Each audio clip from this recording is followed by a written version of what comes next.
at the Corvus treaties where the borders were defined, and but it wasn't too long before the humans of the region started fighting each other once again, particularly our Signarans and Khadorans, who had never gotten along very well, immediately put their colossals to use, battling one another.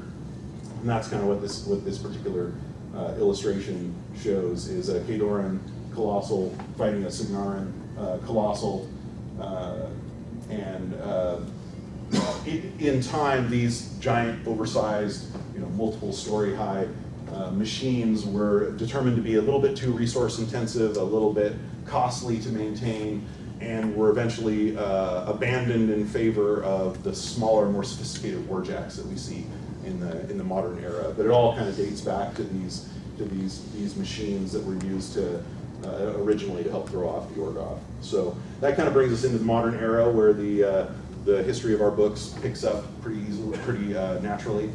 So I wanted to open things up to a little Q&A from you guys right now. We don't have to discuss specifically what I talked about. We can, any questions that you have about the history or fiction of our setting, I'd be glad to answer.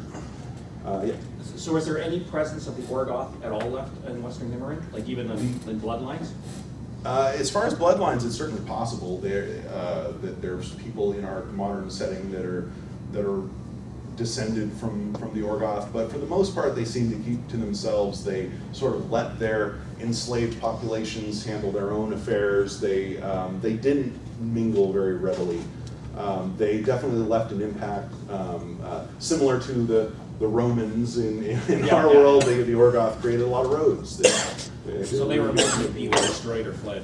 Mostly, yeah, and there was actually a deliberate effort on their part, as they realized that they were being defeated, to destroy every trace of themselves. But they were there for so long after they had occupied the region for like 600 years before the rebellion even started. So there are still Orgoth ruins in our setting, and like the temple garage that Asphyxius was using to try to turn himself into a god. There's various little pockets of remnants of Orgoth ruins, and their influence has definitely been left behind.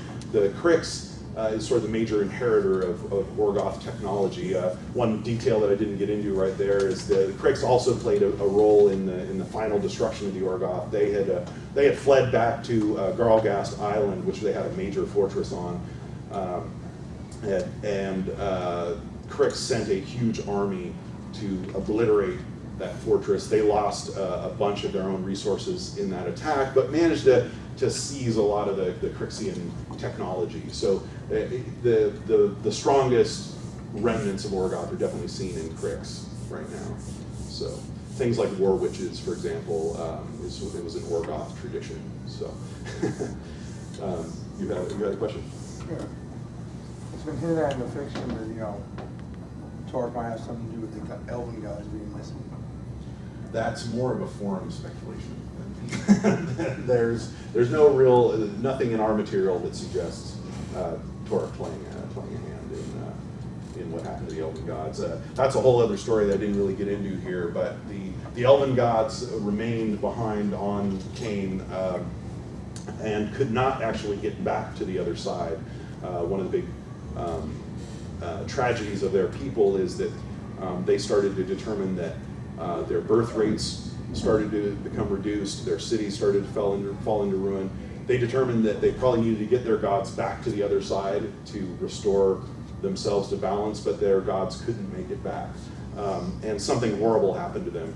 Around the same time that human magic that the gift of sorcery happened to humanity, there was some kind of disaster with the elven gods, and that kind of leads straight into the Retribution's belief that they need to murder every human arcanist that they can find, because they think that human magic has something to do with what happened to their gods. So It's a big deal. yeah, it gives them something to do, something to focus on. Yeah. In the Forces of Pirates book, they head off to the continent of Zoo to pillage and plunder. Yes. Where is that on the map? Zoo it's down here. Zoo is the continent to the south of Immoren. We haven't yet provided any maps for Zoo. Certainly something we might explore further in the future. Zoo appears to be much easier to reach than wherever the Orgoth came from, which was somewhere off here. Zoo is at least, there are navigable routes to get to Zoo, and there's been some limited trade for resources. But so far, the people of Western Imran have only kind of basically encountered a single city of humanity there in Zoo, and so it's one of those areas that we might get into eventually, but we haven't really explored yet. Yeah. Is the Scorn, is the sacral stone uniquely able to hold Scorn souls, or could that be adapted to, say, like steal souls from Menoth or something? That's a very good question that I'm sure Hexeris would appreciate you asking. The Scorn have their own magical system called Mortotheurgy, which has some definite similarities to necromancy in our setting. The Scorn sacral stone has, as far as we've seen, been only used to preserve their own souls. The Scorn are another one of those mysterious races that the people in the West know less of than certain others. The Scorn don't claim to be created by anything in particular. We aren't sure what god or force gave rise to the Scorn. They don't worship gods. They have a series of ancestor worship instead. But they also have a rather, even more horrific idea of the afterlife than everybody else in Imran, which is already pretty bad. The Scorn believe that when they die, their soul winds up in a horrible, horrible, nightmarish place. They call it the Void. It might just be the wilds of Hurricane. Nobody's really thoroughly checked into it. But it's bad, whatever it is. And in order to stop that from happening, those who are chosen and considered worthy are interred in these sacral stones and preserved for indefinitely until they get broken and turn into a kvass. But anyway, there certainly could be the possibility of those stones being altered to be a weapon. The Scorn Mortotheurges have not done that yet, so we aren't really sure. Let's see. Yeah. Domination. So with magic being from Thamar Moro area, from original Introduction for Humans, but it's known that Ouroboros had followers prior to that point that in theory were using magic from the ley lines and such like that. Yeah. Where did that really start from? Because there's no real hint that I've found so far of, hey, they just kind of showed up and were destroying everything. The Druids of the Circle of Ouroboros are definitely an interesting society. They count themselves to be sort of the eldest human organization that has survived into the modern era, and they have their own mystical rites and ceremonies that go back thousands of years. It's still basically believed that this is divine power, that the Druids are not manifesting the same kind of magical energy that humans had after the gift, that they're kind of cheating. They're basically stealing divine power from the Devourer Worm, and the Devourer Worm doesn't seem to mind. So they seem to have found a way to not quite be priests, but to draw on this energy, and they have codified it in a way that's very much more flexible than what most priests are able to manifest as their own prayers and rituals. So you can kind of see the Druids as almost very sophisticated technicians of this kind of divine energy. But it's still considered to be distinct from the magic that eventually gave rise to Mechanica that happened after the Gift of Sorcery. There are some other evidence of magic in the ancient times that aren't very well defined or understood, and that includes the ancient kingdom of Mord, for example. They seem to have some kind of runic necromancy and it seems there's some evidence in some of our occult texts that Thamar might have actually looked to the kingdom of Mord for inspiration for some of her own occult dealings. So they might have also figured out something through runes that might have led to some of our modern systems. The other element in all this are the infernals, which are sort of enigmatic, evil, dark force that sort of exists outside of both Cain and Arcane, that seems to have tremendous power over magic. And there are some occultists that believe that the magic that Thamar gave humanity might have an infernal source, that the infernals might have helped with that through some kind of dark bargain. It's entirely possible that the magic that the Orgoth had could have come from infernal sources, or that some of these other pre-gift sorcerers might have had contact with these dark entities that bargain for souls in exchange for power. So, yeah. So in that case, humans get magic from divine powers, or the gift, or other stuff that we're not really sure about. Right. Where does Warcaster power from for like Ruliks come from then?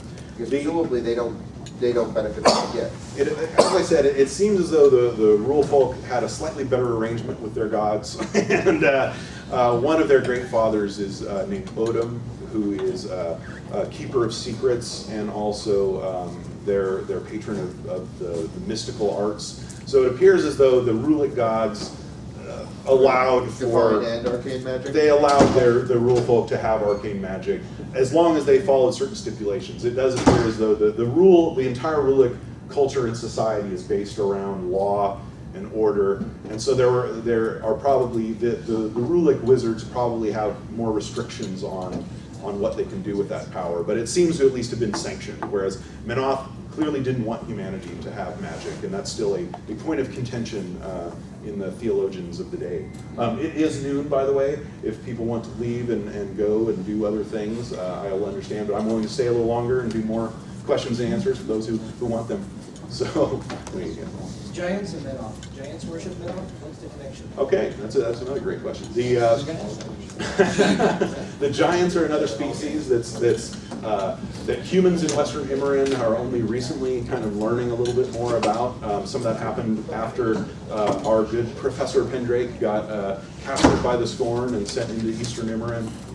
And when he was in Eastern Immorin, he ran into a enslaved giant that kind of let him know a little bit about their culture. There appears to be very few giants left. There's maybe 100, maybe less giants that they currently live in a city called Behemoth, which is way up over here. And the giants believe that they worship a pair of gods named Monloeth and Shebes. That if you read their descriptions, they sound very similar to possibly Menoth and Dunia.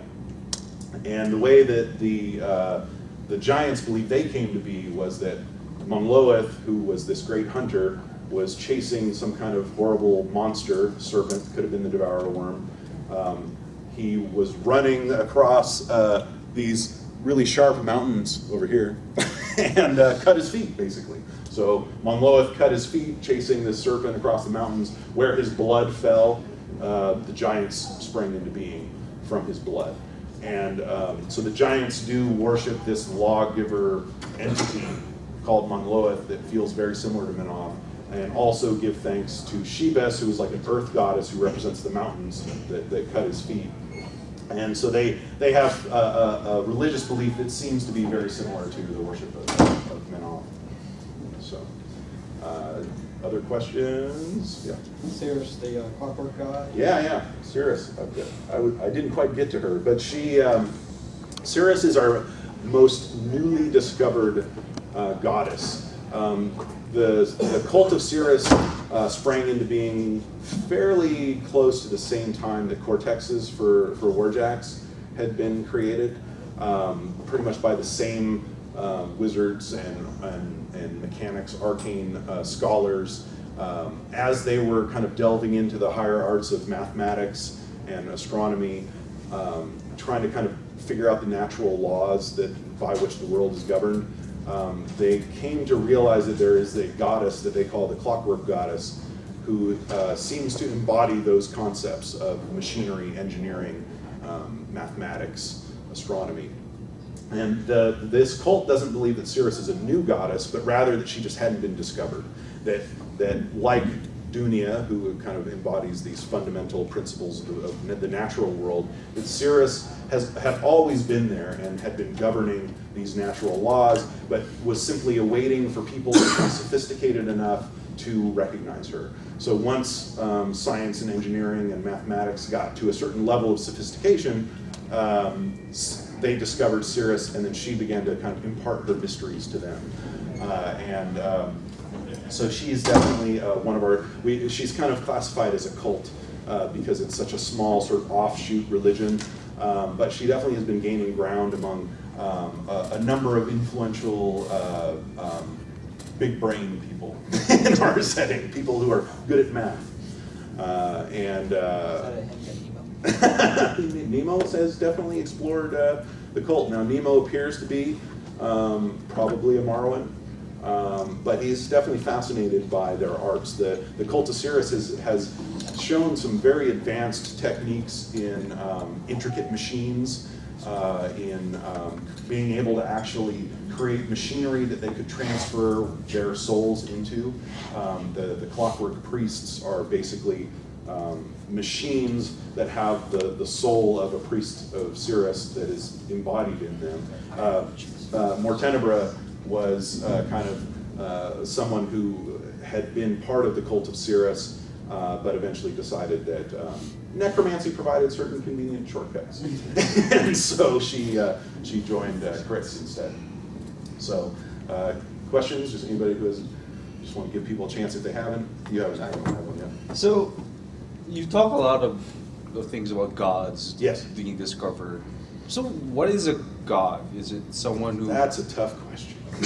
So, Because like it's like the residents of Orcane, but then you've got unknowns, like there's seem to be- not a really good answer to that. The gods appear to be, the best definition would probably be exceedingly powerful entities that can shape reality in very broad ways.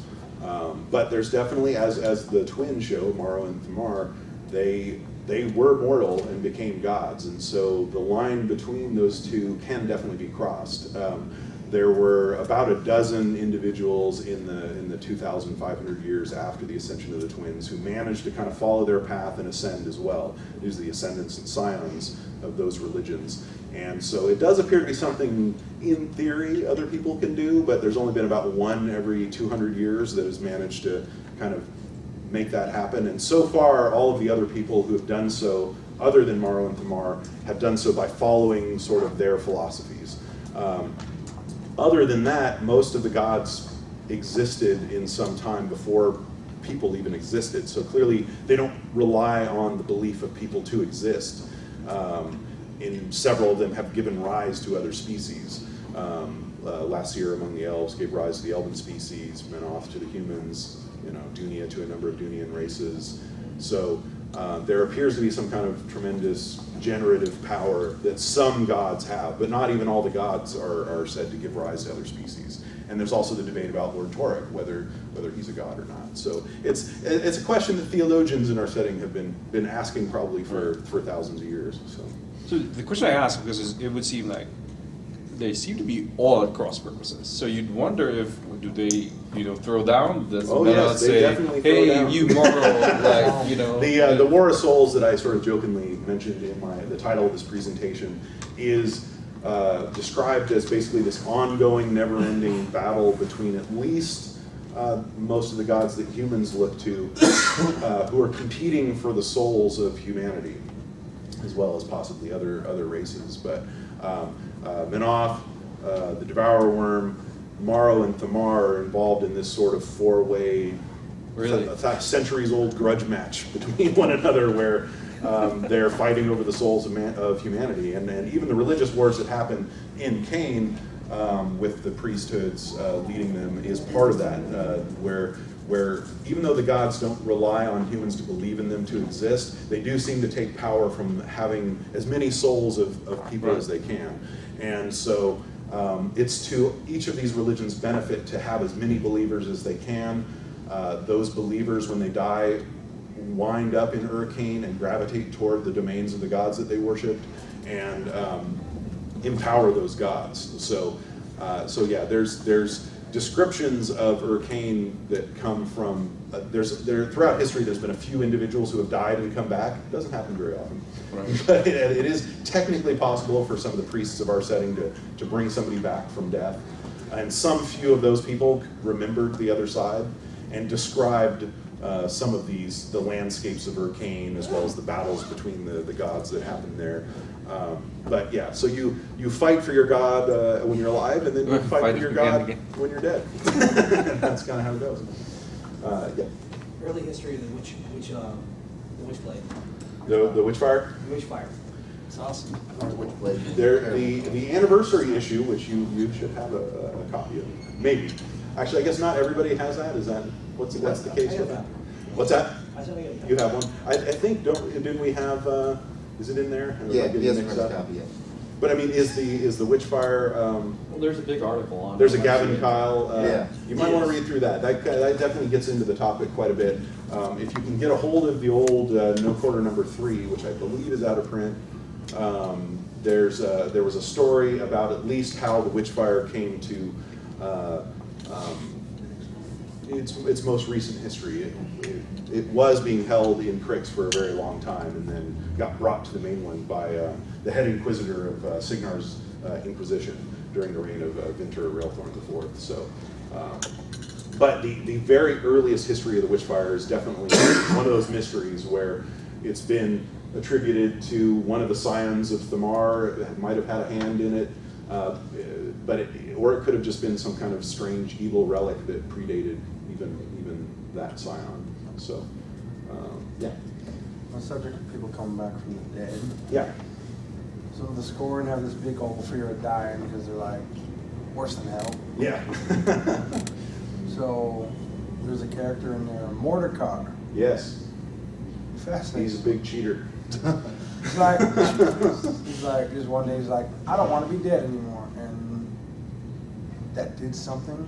Apparently, he decided he didn't want to be dead, and then wasn't, and that is pretty much unprecedented in our setting, and no one entirely understands it. It's not even clear if Mordecai himself entirely understands it, but it seems to have just been some kind of tremendous act of will and maybe mystical strength.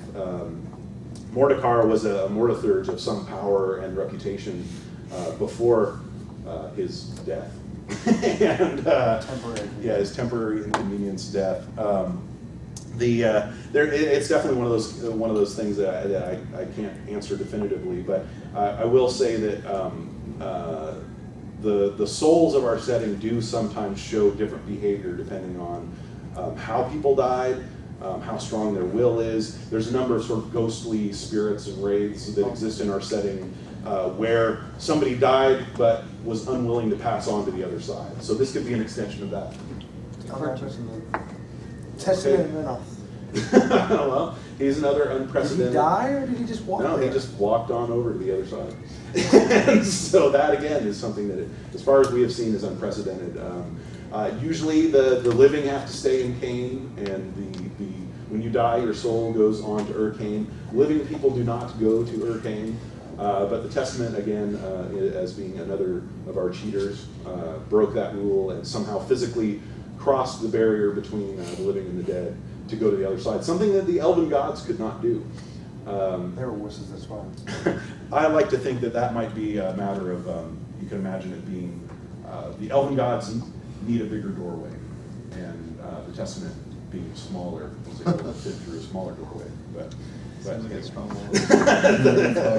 I'm gonna just anybody else? Questions? Yeah.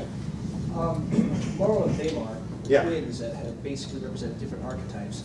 Are Haley and Denegra in any way their being twins representing different archetypes similar, just coincidence, or are They're they the same somehow sort of related? It's hard to say. Now, one thing that is definitely the case in our settings, there seems to be some kind of special power associated with twins.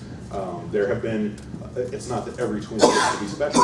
There's a lot of twins out there that are just farmers or, whatever. But in some cases, there have been examples of extraordinary twins in our setting.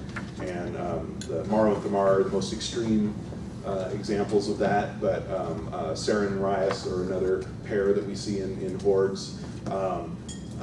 As far as Haley and Denegra goes, there's definitely something special going on with those two. We know that there was some kind of a prophecy in Crix related to the birth of some tremendous mortals that would have singular potential, if nothing else. And Scar was sent to recover what they thought was one person who had been born that they were hoping to steal and make use of for themselves. They didn't realize that they were dealing with twins. They got Denegra, left Haley behind, and so that's kind of how they became divided. But they aren't necessarily supposed to represent archetypes on that scale, since neither one of them is really operating on sort of a self-discovered philosophy. But they certainly have tremendous power and potential and appear to be, they have, I'm sure we have yet to see the limits of what either one of them can do. We had a chance to show Denegra at a pretty good effect in Wrath, which I'm sure people have been looking forward to. And I know that Haley aggravates some people with her tremendous powers. But anyway, you don't get prophecies written about you if you're an ordinary person. So, any other questions? Everybody pretty well satisfied? Yeah. Okay. Was Iron Lynch's fix, as they talk about him in the book, was he a member of the Circle of Oros or just some other cult? No, he was definitely a member of the Circle of Boros, kind of in the earlier days. The Circle of Boros has a fairly widespread and diverse organization across the region, and it's entirely likely that under whatever his name was before, Asphyxius was probably a druid who had territories in the Shard Islands. So he was basically overseeing that area when Toruk was driven off the mainland, saw Toruk, and basically decided that he would rather work for Toruk rather than the Circle of Boros. So that's kind of how that went down. Yeah. There's a lot of speculation about the origins of the Old Witch, and I don't know much about it myself, but there's some speculation that she seems to be some sort of avatar of Kador. Yeah, there definitely there's a lot of folklore and myth associated with her. I can't, give you any definitive answers beyond what we've shown, but at the very least, it does seem that she is immortal, or at least gets to live a really long time. She's been around as far as anybody in Kador can remember. There's legends about her talking to Minoth. I consider that to be at least suspect, since I don't know who saw that encounter or could have written about it, but but nonetheless, she's been around as far as anybody in the North can remember, and certainly seems to be tied into the land and to be a manipulative entity that is looking after Kador's interests in her own way, and seems to take offense to other entities claiming the land, like the Circle of Boros, and her history with the Circle of Boros is convoluted, where she even may have joined them for a certain period of time and passed herself off as a druid before deciding that maybe she had gotten all the information she needed out of them and turned against them. So yeah, she's one of our very mysterious entities, immortal entities. It's possible that maybe she is some form of minor god. She certainly would qualify under certain definitions of what a god is. But at the same time, she seems to operate on a sort of smaller, more subtle, more localized scale than most of what we would consider to be gods. So, on a scale of 1 to 10, 1 being kind of inconvenienced and 10 being incredibly hosed, how doomed is Bad Rat for that's a good question. What I'm trying to say is is prophecy inevitable and fate like bound? Well, that's a whole fun other question on its own. Prophecy is definitely not set in stone in our setting. We have this notion of oracles and prophets, but they've often been set at odds with one another. Even the gods are not omniscient in our setting, and some of our gods, some of our powerful characters have a limited ability to sort of peer into the future and see how the threads of fate are moving, but there's every indication that no one has a perfect understanding of the future. Probably the most prophetic individual in our setting is Morrow. He's even called the prophet. his predictions have come true the most often. As far as the rest of that goes, the curse on Madrak, I would put it pretty high. I'd give it like maybe an 8 to a 9 on the scale. He's wielding an axe that's called World Ender that is supposed to obliterate the world if it was used by anybody, and he's certainly been using it quite a lot. Yeah. He can't get rid of it. It's been taking over his mind. It's been forcing him to do things that he didn't want to do. It's been alienating him from his people. It's been ruining his whole life, basically, and maybe bringing doom on everyone around him. So I would say that the future is definitely uncertain with him, but it's been looking pretty bad. So yeah. I was going to ask, what's your favorite piece of the fiction for the setting? As far as a story or background, or Just your personal favorite, like the coolest thing you ever wrote down, and you went, "That's awesome." Immoral. Anything on your That would be cheating, though. I don't know. I have to say, probably one of the most enjoyable things to write for me was the original Shea Mutiny that we did in the magazine, which kind of outlined the story of the pirates of the Talion and how they all came together. Mainly just because that was a really fun experience. I had Matt Wilson had already drawn all of the characters for that, so he basically kind of handed me a stack of amazing characters and just kind of let me decide how they got to know one another and what they got to do, and I had a lot of fun writing that story. From a bigger scale, I definitely really enjoyed working on the cosmology and gods and religions of our setting back in the original days of when we were working on the source book, which was going to be a 200-page role-playing document detailing all of our world, which became 2 different 400-page documents that we also had to cut a lot of material out of even to fit into those. So working on that original cosmology and religion stuff was really fun. It was all handled indirectly via email. A lot of it was just me, Matt Wilson, a couple of the other guys that were involved in those early days, sending emails back and forth and just brainstorming about what this world should be like, what its God should be like, and that was definitely quite an experience. Related to that, I know you expanded a lot about the elven gods with the retribution coming in. Was a lot of that present back in the day?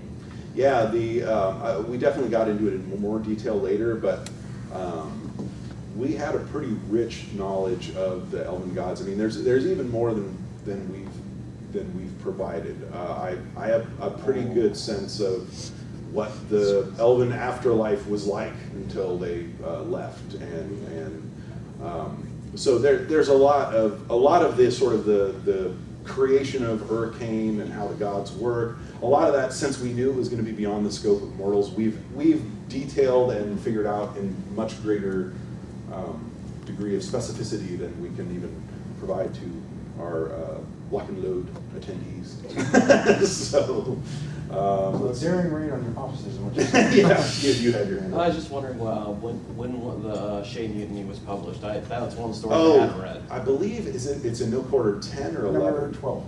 No, 12 is where the models were, Oh, and that so- one sold out. so I 11? think it was 11. I'm pretty sure I have that issue. Okay, you should look back on it. It was a lot of fun. I mean, I also really enjoyed writing the pirate story that was in the pirate's book, Yeah, which I've was read kind that. of moved forward, and I just love those characters. Like, I'd love to write more on those guys. They're sort of tangential to the main plot that's happening on the mainland with the wars between our nations, but the cast of characters with the pirates are some of my favorite characters that we've made. So yeah.